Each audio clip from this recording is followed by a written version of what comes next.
karena sekat ini belum berdiri, maka di sini tidak boleh dilas. Metode pengelasannya tidak boleh menerus. Jadi misalnya dari ujung sini telas lo sampai sana itu nggak boleh.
Bismillahirrahmanirrahim.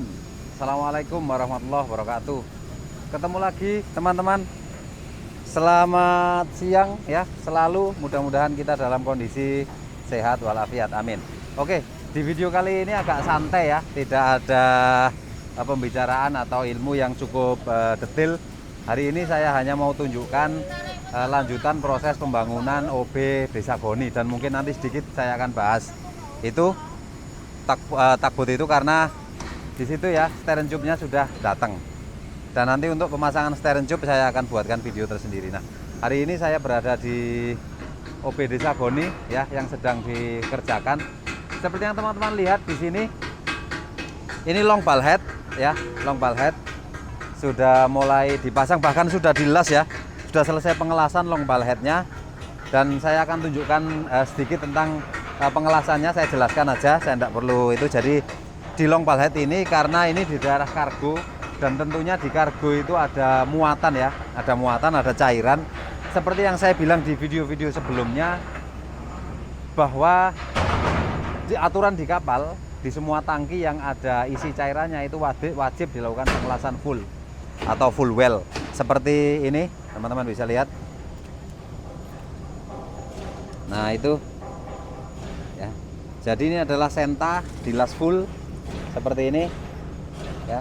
Nah, kalau di engine room yang dilas full itu yang nempel dengan dinding saja.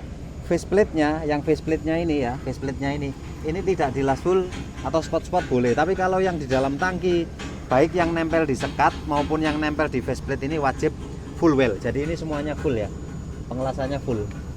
Begitu juga dengan ordinary atau longitudinalnya ini. Ini ada siku yang dilas full juga semuanya. Ini web frame-nya juga dilas full. Pokoknya semua yang dalam tangki tidak boleh spot-spot, harus dilas full semuanya.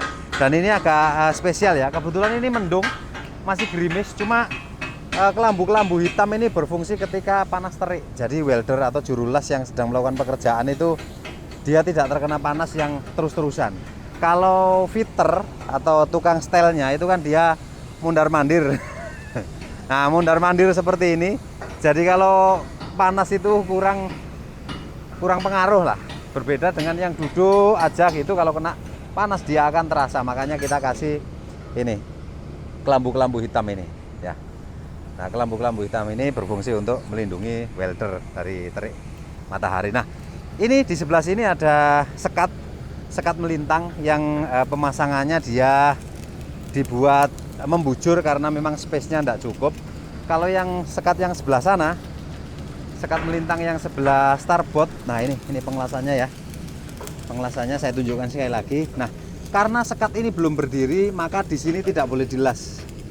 Ya, sambungan antara stringer dengan web frame tidak boleh dilas dulu, karena nanti khawatir dia masih bermain atau melengkung sana melengkung sini. Nah, kalau ini belum dilas masih bisa di-adjust, masih bisa dibetulkan. Tapi kalau ini sudah dimatikan, nanti akan repot sekali ketika sekat memanjang ini melengkung ya. Kalau sekat memanjang ini melengkung dan itu sudah dilas, itu akan repot. Nah, ini adalah trans ball head bagian kanan, dia juga full well. Lalu yang kosong ini ada tempat terang. Nanti ada terang di sini. Terang itu adalah kotak atau akses ke double bottom, karena di dalam aturan flash point di bawah 60, tidak boleh ada manhole di dalam tangki kargo yang nantinya akan menyebabkan kebocoran. Makanya dia harus dibuatkan terang seperti ini. Nanti saya tunjukkan barangnya ada di sana, di terang itu. Di bengkel, sorry, terangnya ada di bengkel. Oke, kita akan coba turun ya. Saya akan tunjukkan ada sedikit pengetahuan di bawah sana, yaitu tentang steering tube. Tapi nanti untuk detailnya saya akan buatkan video tersendiri pada saat sudah dipasang dan sudah lengkap komponennya. Ini baru ada steering tube-nya saja. Kita akan coba turun dulu. Seperti yang saya bilang di atas tadi, bahwa ada satu jarak di transbal head yang saya bilang untuk terang. Nah, ini barangnya ya. Jadi terang ini berfungsi untuk akses orang masuk ke double bottom, karena tidak boleh ada manhole di dalam cargo oil tank, makanya harus disediakan terang seperti ini. Nah, ini ukurannya sekitar 1,2 kali 80 cm dan itu sudah ada aksesnya ya. Sudah ada akses untuk masuk ke double bottom. Cuma ini belum di blasting ya, nanti akan di blasting dan di coating dulu. Yang luar ini warna kuning dan yang dalam warna merah. Dan terang ini tidak selalu seperti ini ya, ada yang berbentuk bulat, yaitu dari plat juga yang di roll dengan diameter sekitar 80 cm untuk akses orang masuk ke double bottom. Karena ini tembus dari main deck sampai ke inner bottom, dia tembus. Ya tujuannya itu tadi, supaya orang bisa masuk ke double bottom. Seperti ini barangnya. Nanti akan ditempel di sekat melintang itu. Oke. Ini tidak ada terangnya ya, tidak ada terangnya ya. Ini untuk siku apa? Sekat paling belakang ya. Dia sekat mungkin di ini, di daerah ini. Nah ini. Jadi ini warnanya kuning ya. Ini warnanya kuning, yang ini warnanya merah. Artinya di sebelah sini itu sudah bukan tangki kargo ya. Di ini tangki sorry. Ini harusnya masih kuning ini karena ini slop tank. Yang sini baru merah karena ini void. Ini harusnya warna kuning, masih minyak karena di sini tangki slop tank. Seperti itu. Nah, ini adalah sekat ini. Sekat di sini mungkin sudah tidak ada terangnya. Nah, seperti di ini sekat ini. Jadi sekat-sekat yang lain tadi ada space yang cukup lebar itu untuk terang. Tapi kalau untuk sekat yang belakang ini sudah tidak ada. Dia sudah tidak ada space yang lebar karena di belakang ini tidak ada terang. Hanya ini sisa satu ini nanti yang kena itu web beam apa atau sorry. Transbal head web, yaitu tulang besar di sekat melintang. Nah, itu ada 2, 1 dan 2 ini. Oke, sama itu juga mungkin sudah tidak kena atau tidak ada terangnya, makanya dia tidak ada space yang cukup jauh. Nah, untuk pengelasan ya, sekali lagi saya ulang lagi, untuk pengelasan untuk menghindari supaya tidak melengkung atau deformasinya terlalu bukan deformasi, iya deformasi ya, yang menyebabkan sekat-sekat ini nanti akan bergelombang. Itu dari metode pengelasan. Jadi mereka lasnya seperti ini. Ini foreman las yang memberi instruksi ya, bahwa pengelasan siku di sekat ini tidak boleh langsung disekat. Memang pengelasan di sini kan full ya, harus wajib full well. Tapi metode pengelasannya tidak boleh menerus. Jadi misalnya dari ujung sini telas lo sampai sana, itu tidak boleh. Jadi harus berhenti seperti ini. Ya, seperti teman-teman lihat, ini pengelasannya masih spot-spot semuanya. Nah, nanti ketika ini sudah istilahnya sudah dingin lah ya, sudah dingin, dan mungkin besoknya kalau hari ini mereka melakukan pengelasan ini, besoknya baru dia akan lanjutkan ke yang kurang-kurang ini.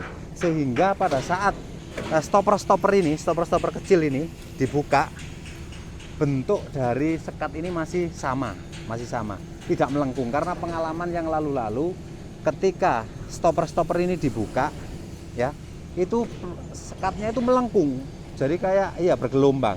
Itu karena dia pengelasannya menerus, dilas secara kontinu gitu. Jadi dari ujung sana sampai ujung sini diselesaikan. Ya memang cepat metodenya, tapi mengakibatkan nanti pada saat fitting sekat ini nanti akan kerepotan karena sekatnya jadi bergelombang.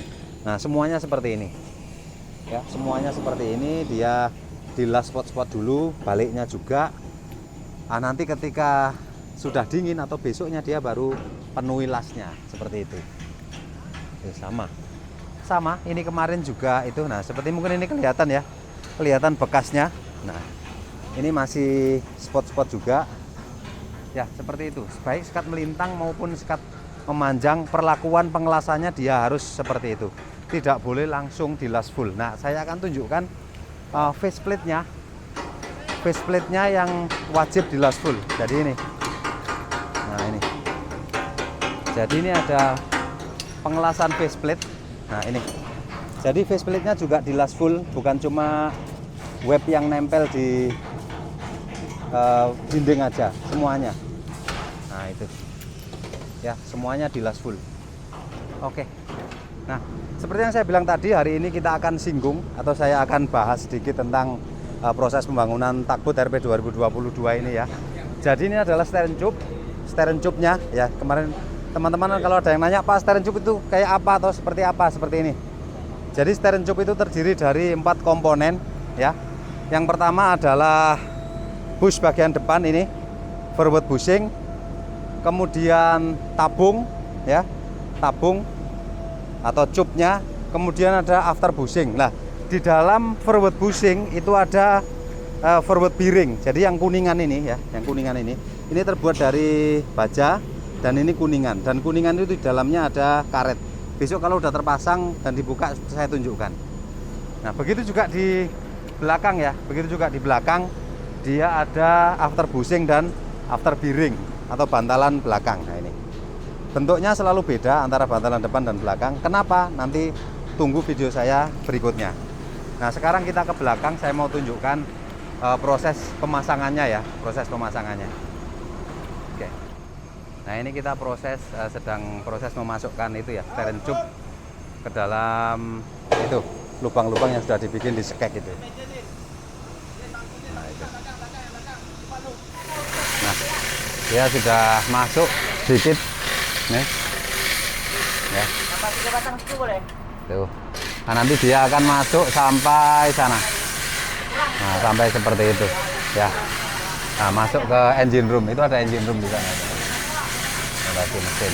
Oke. Satu buah steering tube sudah terpasang. Nah, ini kita mau lanjut yang sebelah kiri ya. Nah, untuk di video kali ini saya baru tunjukkan itu saja untuk steering tube ini. Itu teman-teman bisa lihat di sini kenapa longgar ya, ini memang harus longgar seperti ini. Jadi tabung ini tidak boleh dilas ke tulang-tulang ini ya, seperti ini. Oke, itu saja video untuk hari ini, yaitu tentang proses lanjutan pembangunan Desa Goni dan sedikit tentang pemasangan steering tube tadi ya. Tidak ada pengetahuan khusus apa-apa ya, mudah-mudahan bermanfaat atau paling tidak menghibur. Terima kasih. Assalamualaikum warahmatullahi wabarakatuh.